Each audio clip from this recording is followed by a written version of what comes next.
Hi guys, good morning. Kakagising ko lang. So, kanina mga 1 AM bumiyahe kami kanina ni Mrs. Hinatid ko lang siya sa Terminal 2.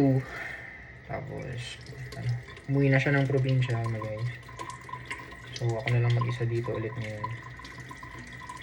Luto tayo ng almusal, hotdog. Ito yung Pure Foods Center Juicy, tsaka yung Pure Foods na Franks. Yan. Tapos, itlog. May tinapay pa ako natira. Inom muna tayo guys. Yan.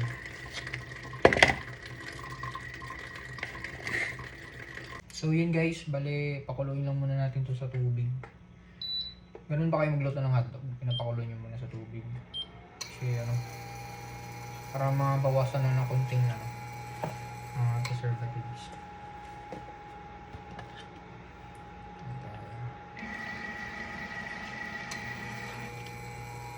Yan. Lagay lang muna natin. Hindi ko na iniway mo.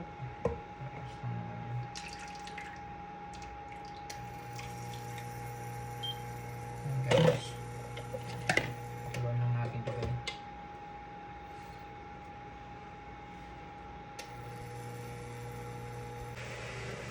Antayin lang natin ng mga ilang minuto guys.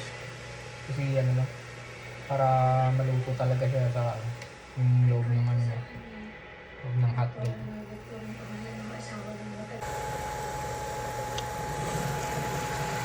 Kita mo yun guys, di ba? Lumalabas yung parang niya, kulay. So, kahit pa paano, mabawasan natin yung hindi mapunta sa katawan natin. So yun guys, binawasan na natin ang tubig. Tapos, lagyan na natin ng konting olive oil para magawa natin yung prito niya. Texture na prito. Konti lang, konting oil.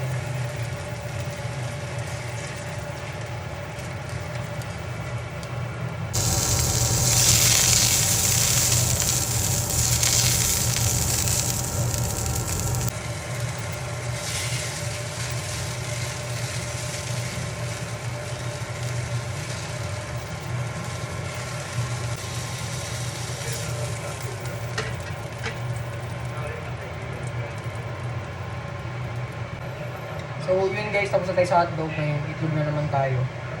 So dito lang natin yung itlog.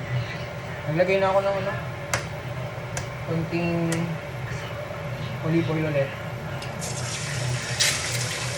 Lagyan na natin ng asin. Tapos lagyan na natin ng konting tubig.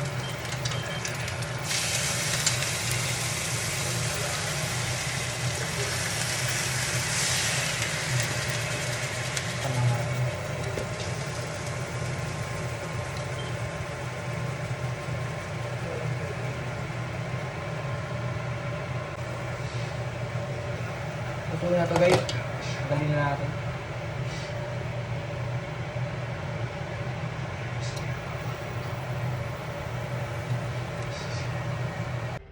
Nakita mo ba, diba? Nakita mo kung gaano kalaki yung sugat na binigay niya sa akin.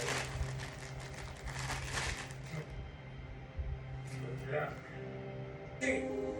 Ibigay mo yun. Sarap guys, di ba? Kain tayo. So, good morning guys. Breakfast tayo. May hotdog, itlog, tsaka tinapay, juice. Konti lang. Kaka-recover ko lang palabay. Guys? Ongoing recovery pa rin ako sa Na-operan kasi ako sa gallbladder. Natanggalan ako ng gallbladder. So, try natin kainin to ng dahan-dahan. Tapos, kung walang sakit or effect sa sa tiyan ko, digestion niya. So, tuloy-tuloy lang tayo. So, try natin mag-hotdog ngayon. Sabi naman kasi ng doktor, pwede naman daw akong kumain. Pero, paunti-unti lang. Tapos, small amount lang. Hindi rin masyadong mabilis na kain. Mabilis na kain doon.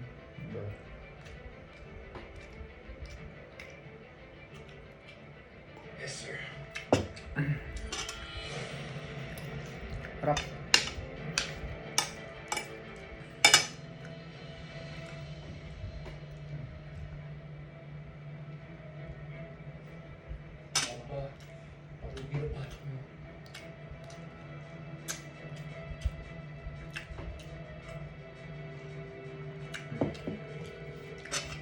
Sir, excuse me po, ito lang yung bill.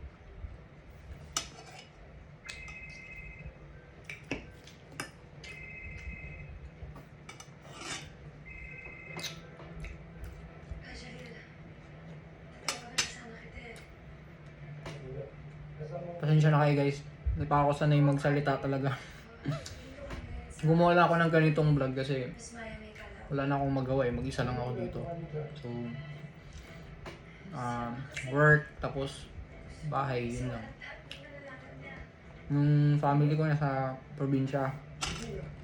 Ako lang mag-isa dito.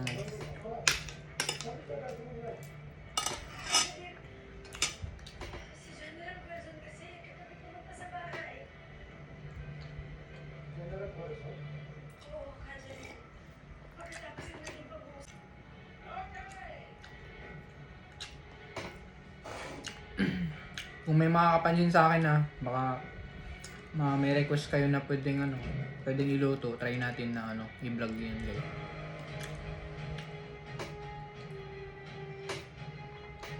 So yun lang guys, wala ko masyadong sabihin. Hindi ko pa alam paano laruin yung pagbablog. So yun lang, kakat ko na lang muna dito. So abang na lang sa next na gagawin natin. So, thank you guys. Ingat kayo lagi dyan.